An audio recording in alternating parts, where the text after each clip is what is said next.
it's Colleen and I have my mask off now, and I am back with one more book. This book is called Splash, and it's by Flora McDonnell.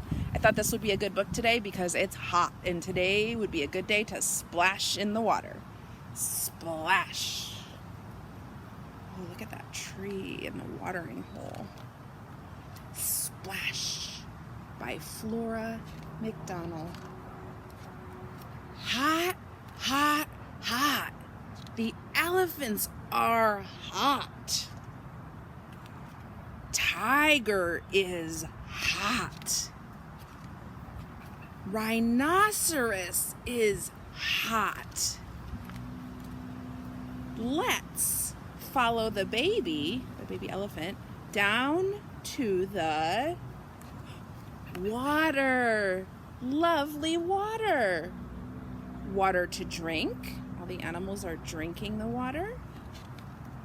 Water to squirt, squirt, squirt. You see the baby elephant is squirting the rhino. Splash goes mother elephant with her trunk.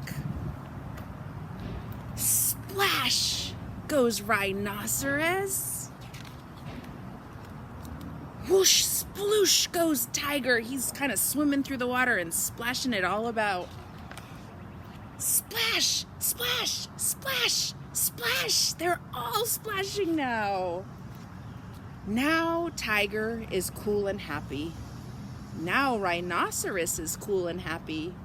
Now mother elephant is cool and happy. What a happy, cool, clever little elephant. Oh, the pages are sticking. And now it's nighttime. Good night, animals. That is the end of Splash. I hope that maybe you'll get to go outside and do some splashing today, or maybe do some splashing in the bathtub. Bye.